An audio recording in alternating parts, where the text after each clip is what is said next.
అందుతాయి ఇవి. భవిష్యత్తులో ఫార్ములా 1 ఉండకపోవచ్చు, ఉంటే గింటే మళ్ళీ ఫార్ములా ఈ రేసే ఉంటుందని చెప్పి మనం ఈ క్రమంలో అంటే మళ్ళీ ఒక ఎగ్జాంపుల్ చెప్తా ఉన్నా, అది కూడా చంద్రబాబు నాయుడు గారు చెప్తా ఉన్నా.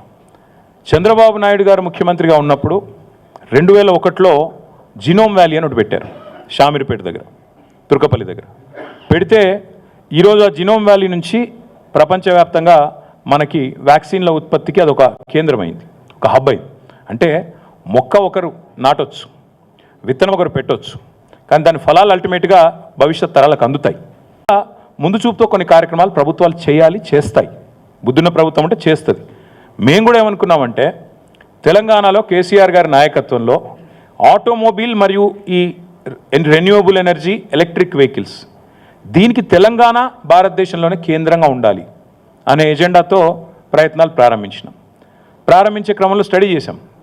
చెన్నైలో ఒక ఆటోమొబైల్ కేంద్రం ఉంది, అక్కడ చాలా కంపెనీలు, ఫోర్డ్ లాంటి కంపెనీలు మ్యానుఫ్యాక్చరింగ్ పెట్టాయి. అట్లాగే పూణేలో కొన్ని ఆటోమొబైల్ పార్ట్స్ తయారు చేసే కంపెనీలు అంతా కూడా అక్కడ ఉన్నాయి.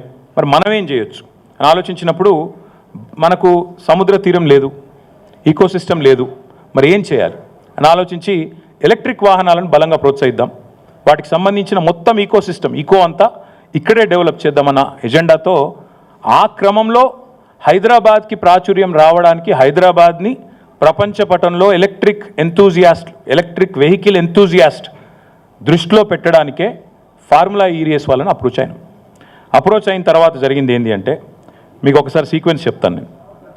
మనము వాళ్ళతోన అప్రోచ్ అయ్యి ఒక మొట్టమొదటి అగ్రిమెంట్ ఎప్పుడు సైన్ చేశామంటే 25 అక్టోబర్ 2022. ఇది వరుసగా 4 సీజన్స్ కోసం సైన్ చేశాం. ఇదేదో రేసు కోసమో రేస్ నుండి వచ్చే గ్లామర్ కోసమో చేసింది కాదు. రేస్ చుట్టూ ఒక తెలంగాణ మొబిలిటీ వ్యాలీ అనేది ఏర్పాటు చేయాలి, జినోమ్ వ్యాలీ మాదిరిగా. అందులో ఇన్నోవేషన్ జరగాలి, రీసెర్చ్ జరగాలి, మ్యానుఫ్యాక్చరింగ్కి తెలంగాణ హబ్ కావాలి. ఎలక్ట్రిక్ వాహనాలకు భారతదేశంలో అడ్డా ఎక్కడుంది అంటే తెలంగాణ ఉంది అని ప్రపంచం మాట్లాడుకోవాలి. ఇది మా ఎజెండా. దానికోసమే ఇదంతా కూడా చేసి మేము ఫార్ములా ఈ వాళ్ళతో సంప్రదించి వాళ్ళు రామన్నారు. ముందు మాకు ఇండియాలో ఫార్ములా 1 గతంలో చేదు అనుభవం ఉంది కాబట్టి మేము రాము, ఇండియాలో ఇన్ఫ్రాస్ట్రక్చర్ ఆ స్థాయిలో ఉందా అన్నారు. వారిని ఒప్పించడానికి చాలా ప్రయత్నాలు చేయాల్సి వచ్చింది. వారిని ఒప్పించడానికి, వారిని కలవడానికి చాలా తంటాలు పడి మొత్తానికి ఒప్పించినాం. సియోల్ లాంటి నగరాలతో పోటీపడి సాధించి హైదరాబాద్కి, అంటే ఇది భారతదేశం యొక్క ఈవెంట్, ఇది ఒక హైదరాబాద్ ఈవెంటో తెలంగాణ ఈవెంటో కాదు. Formula E was coming to India and incidentally we were able to get that to our state and our city Hyderabad. 25/10/2022 రోజు మనం మొట్టమొదటిసారి వారితో ఒక అగ్రిమెంట్లోకి ఎంటర్ అయ్యాం.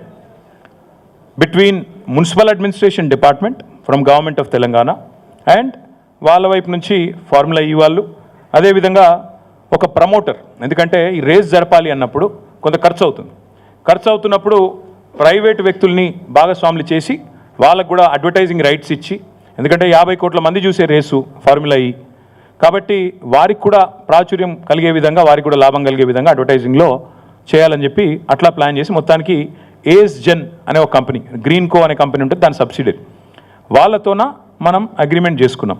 మొత్తం అన్నీ క్లియర్గా రాసుకున్నాం. అగ్రిమెంట్లో ఏం హేరాఫేరీ లేదు, ఏం నాకు అగ్రిమెంట్ కాపీ కూడా ఉంది, ఇంత ఉంది, అది అందులో అన్నీ ఉన్నాయి.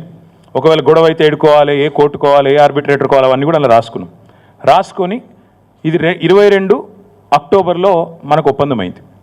23 జనవరిలో 23 ఫిబ్రవరి 10 అప్పుడు రేస్ కూడా బ్రహ్మాండంగా కండక్ట్ చేశాం. ఒక రేస్ అంటే కేవలం ఆ ఒక్కరోజు కోసం జరిగిన రేస్ కాదు, దాని చుట్టూ ఆ వారం అంతా కూడా మొబిలిటీ వీక్ అని సెలబ్రేట్ చేశాం. అందులో ఇన్వెస్ట్మెంట్లు అనౌన్స్ చేశాం. హ్యుండై 1400 కోట్లు, అమర్ రాజా బ్యాటరీస్ 9500 కోట్లు, ఇంకా చాలా, ఇప్పుడు నాకు గుర్తులేవు కానీ చాలా ఎలక్ట్రిక్ కంపెనీలు వచ్చినాయి. ఆనంద్ మహీంద్రా గారు వచ్చారు, Mahindra racing was a part of it. Anand Mahindra గారు కూడా చాలా గర్వంగా, చాలా గొప్పగా ట్వీట్ చేసినారు, అసలు అద్భుతమైన రేసు మనం ఇక్కడ జరగడం అనేది మనందరికీ ఆనందదాయకం అని.